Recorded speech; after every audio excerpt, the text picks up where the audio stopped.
much different than when I grew up because mine were not parties. Okay, no. Not Thanksgiving. Well, yes, Thanksgiving, but that's not why we're celebrating. Then why are we celebrating?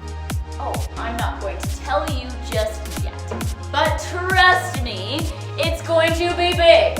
Because that's how our gratitude should be. Big. Well, that does tie in really well with our new theme that we started last week, which is gratitude is letting others know you see how they feel. Exactly. And what kind of party would it be if there wasn't any singing or dancing?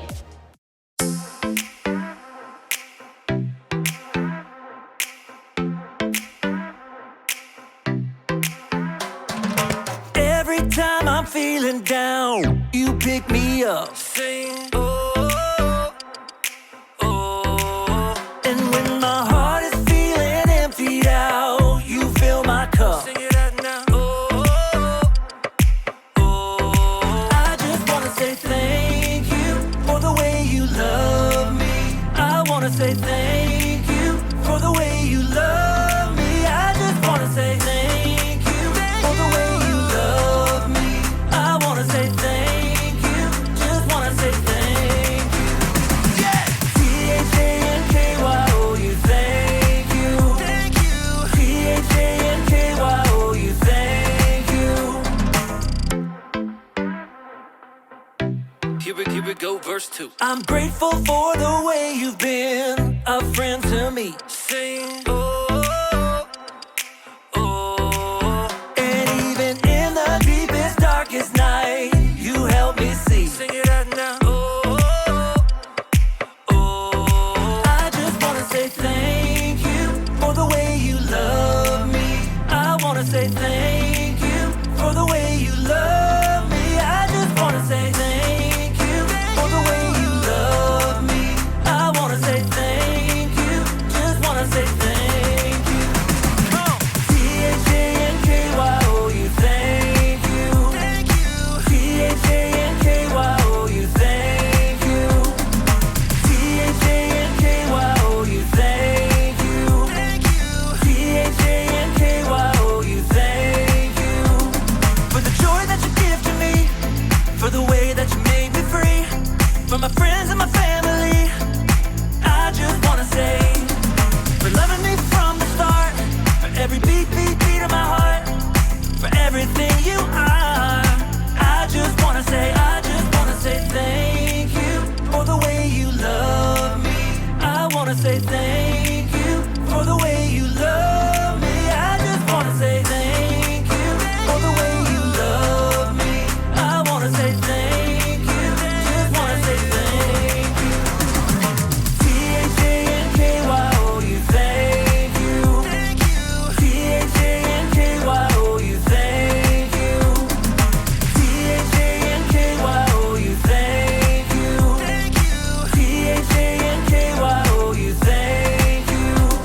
For the joy that you give to me, for the way that you made me free, for my friends and my family, I just wanna say, for loving me from the start, for every beat of my heart, for everything you are. I just wanna say.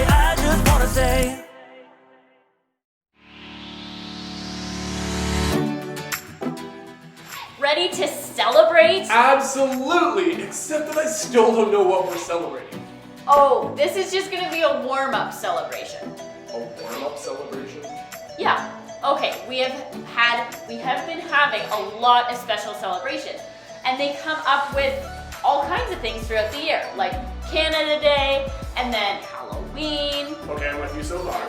And you're a musical guy, so I think you'll like this celebration warm-up. Every celebration has music. Canada Day, we sing the national anthem, and then Halloween, we sing the Monster Mash. So I'm going to play some celebratory songs, and I want you and the kids at home to guess what holiday the song belongs to. Okay, not gonna lie, this does sound pretty fun. Okay, here we go. Alright.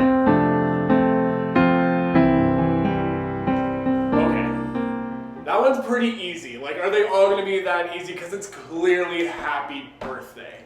What else you got? Here we go. Okay. Okay, once again, that's so easy and recognizable. Like, you know it at home, right? Like, come on. It is obviously for a wedding. Alright, next one. Here we go. Alright, I should know this one, and you obviously would know this one because you just graduated. That's clearly from a graduation. Alright, next one.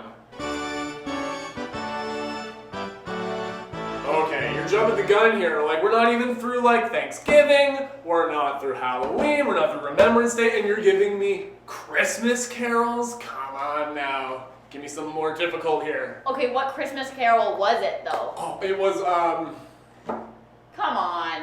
Do Do you guys know? It's Joy of the World. Got it. Alright, next one. Another one. Alright. I don't think you'll get this one.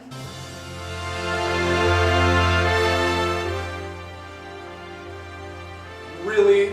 With all my Scottish roots, you don't think I'm gonna get Auld Lang Syne? It's for New Year's. So when we ring in the New Year at midnight, we like to sing this song in some Scottish households and some non-Scottish households. Alright, what else we got? Well, it's not Scottish. No. It's Irish. Yep. First name, Irish Paddy's Day. Oh, good one. I'm giving you You gave me that many one. hints. That one I definitely don't think it was. And Yeah, what I is think it? that'll help me. I have no idea. It's I don't dance. What kind of dance is that? It's a jig. Oh, it's Irish a jig. Like they're jigs. Alright, here we go. Okay, I know the song. Do you know this song?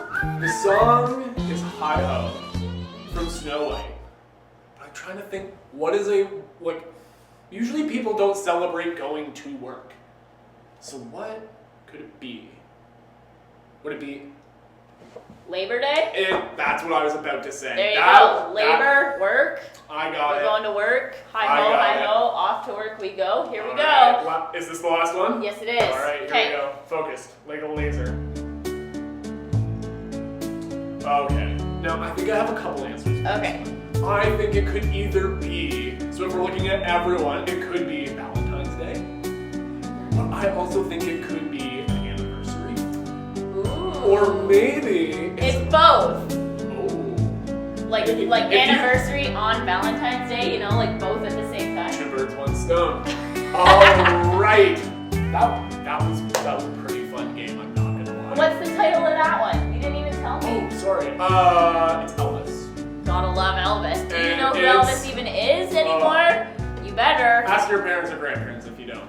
It's Can't Stop Falling in Love. What a pretty song. Alright, that was a pretty great one. I wonder I knew you would really like this game, Tarzan. I did. I wonder how the kids did at home. Me too. Now, Tarzan, Yes. before I reveal our celebration, can you tell us a Bible story about our celebration? Ooh, there's so many to pick from.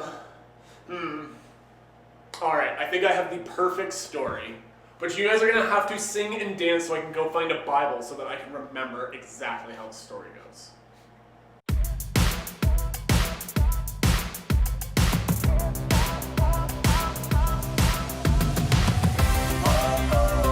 I can't stop. I won't stop.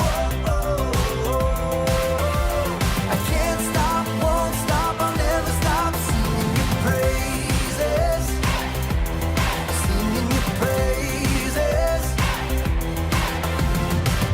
In the morning when the sun comes up, I feel your goodness and mercy. I'm overwhelmed with your amazing love.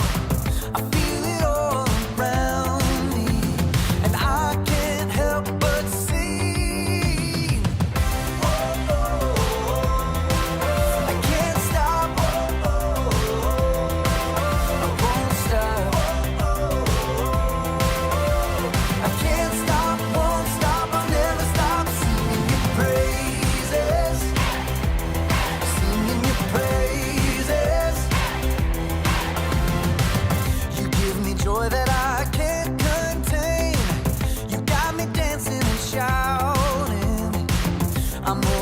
down with your amazing grace. I feel it all around me, and I can't help but sing. I can't stop. I won't stop. I can't stop, won't stop, I'll never stop singing your praises. Singing your praises.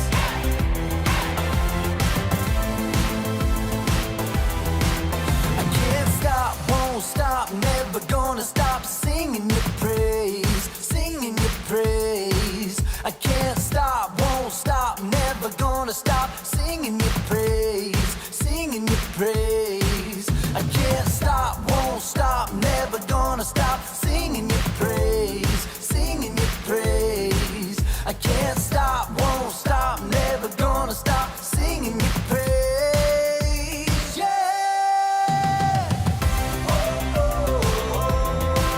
I can't stop. I won't stop. I can't stop, won't stop, I'll never stop singing your praises. Singing your praises. Singing your praises. I can't stop, won't stop, I'll never stop singing your praises.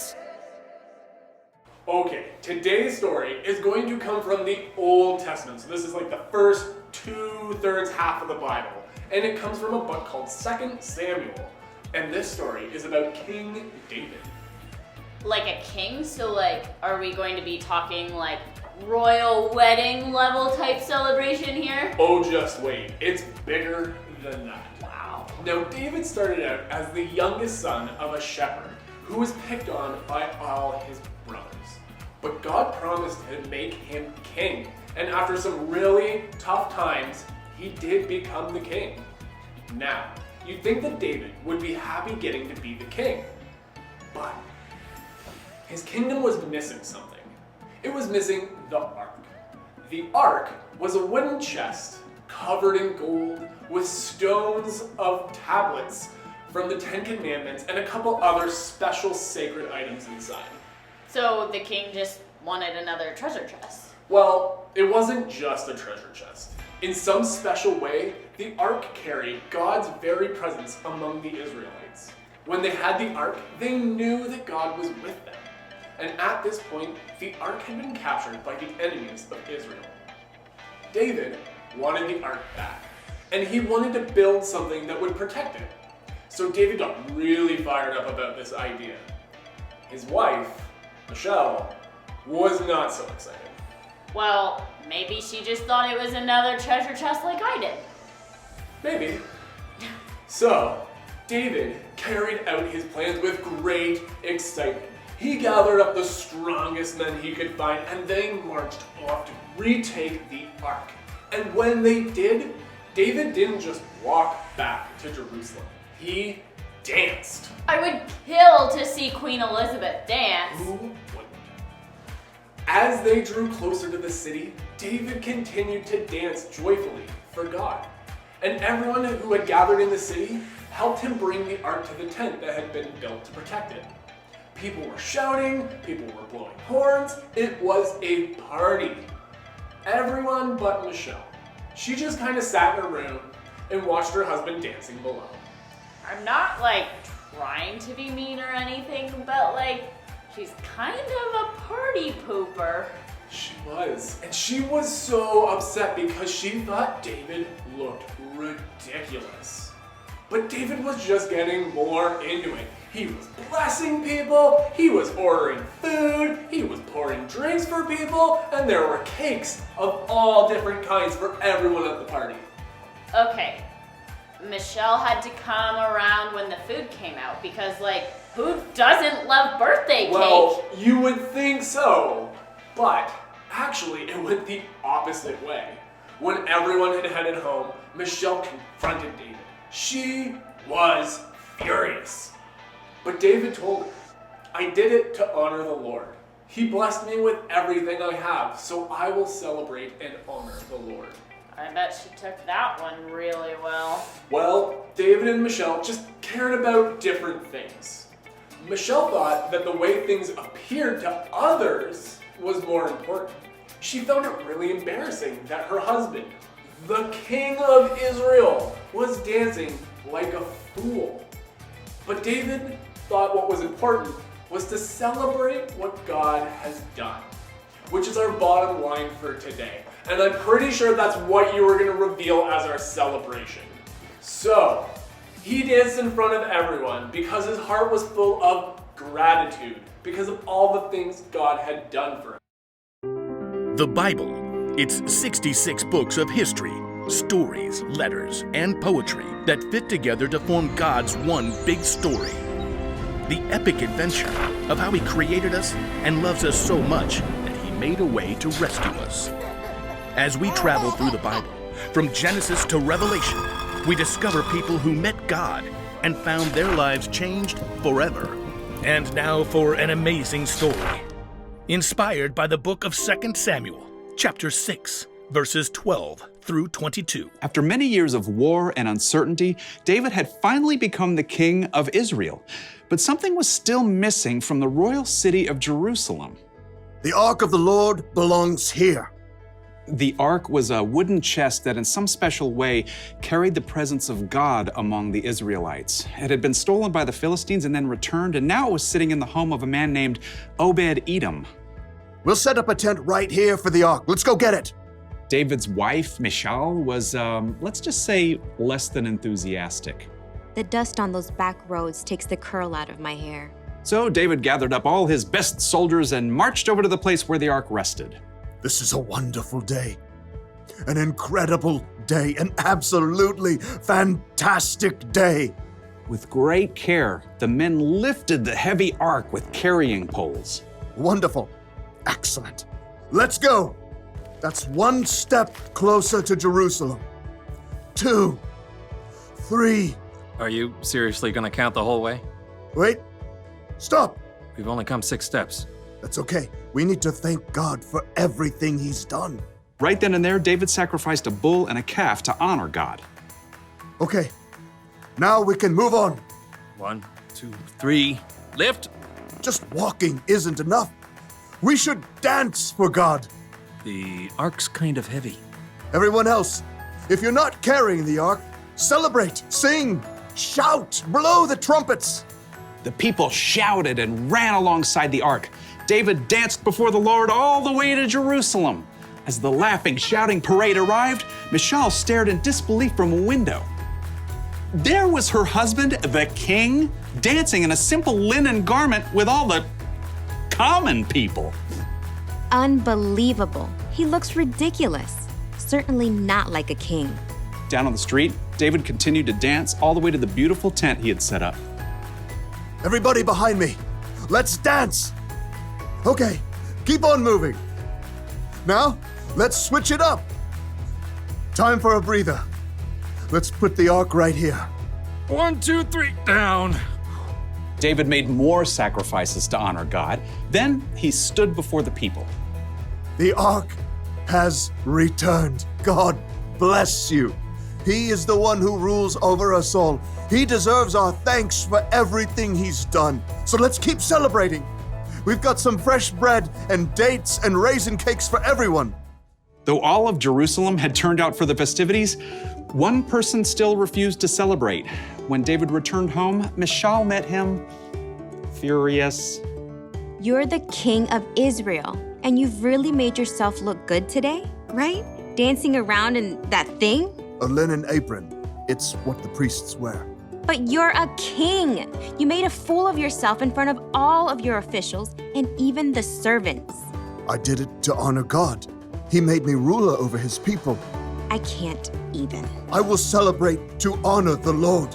You already said that. Oh, I'm not done. I will bring even less honor to myself if it will bring more honor to God. What is that in your beard? Raisins. You want to do the electric slide? No. While Michal cared more about appearances than anything else, David fixed his gaze on God because he knew nothing was more important than celebrating, to thank God for all the amazing things he'd done.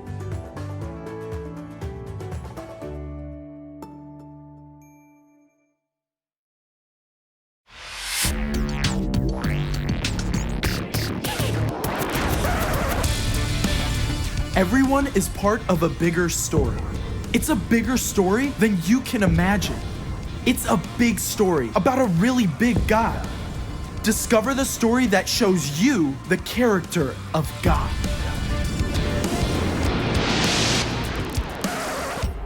Hey, I'm Caleb, and I'm so thankful that you've shown up to see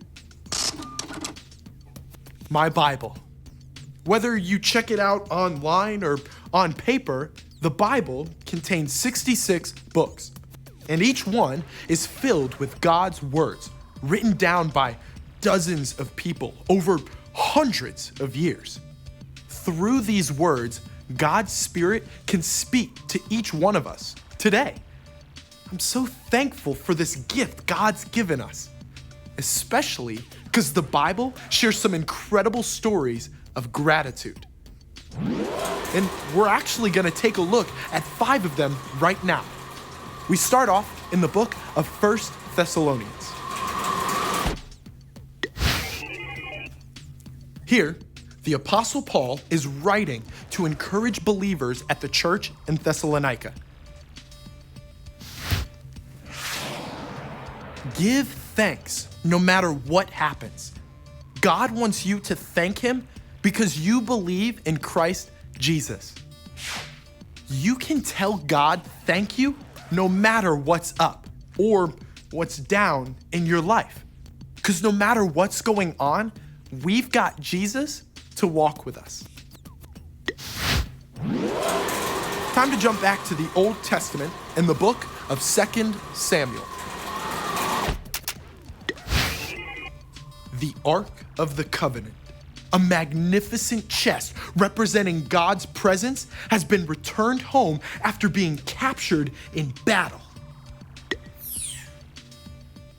Except the Ark is in storage in someone's house. One of David's first moves as king is to bring the Ark home to Jerusalem.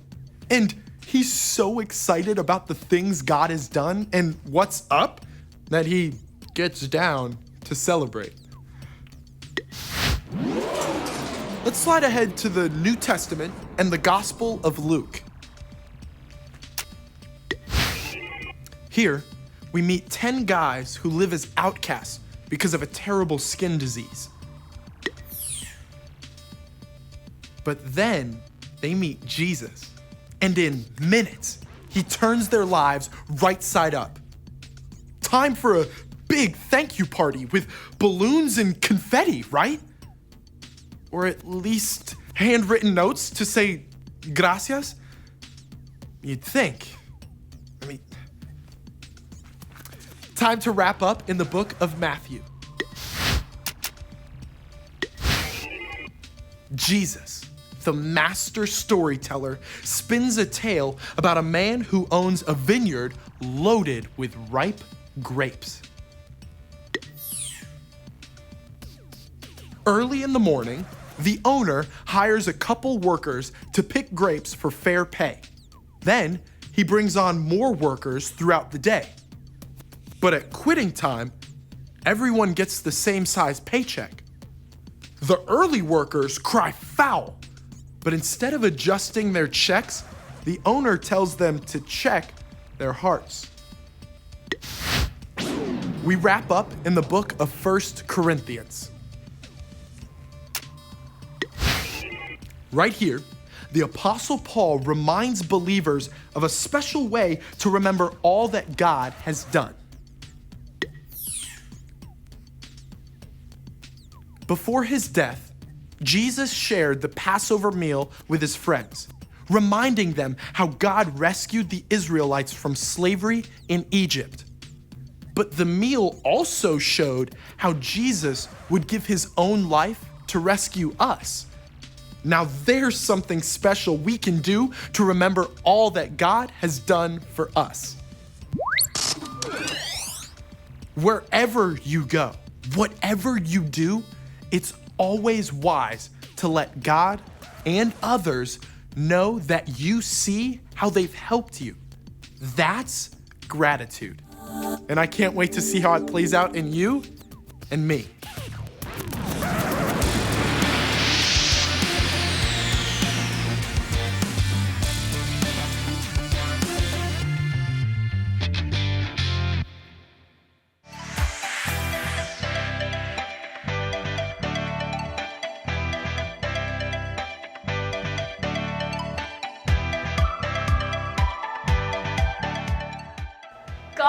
done so many amazing things for all of us. I bet each of us could share a story about something great that God has done in their lives. Even something as simple as giving us a family or a good friend. We hope all of you watching have a great Thanksgiving and have lots of time for turkey and pumpkin pie. We also hope that you take some time to stop and think about all of the things that you are thankful for. Tarzan, what are you thankful for?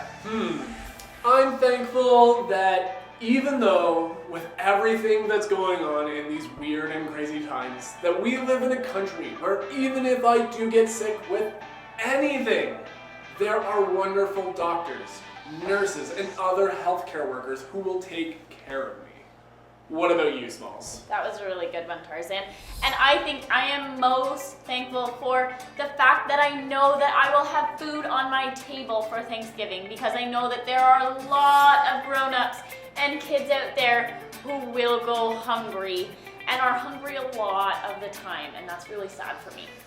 And of course, we are obviously thankful for all of you. And not because you watch our videos or because we just love hanging out with you, which we do, but we're just thankful that you are you. And we will see you next week, where we're going to talk about saying thank you. So, that's it, everybody. Happy Thanksgiving.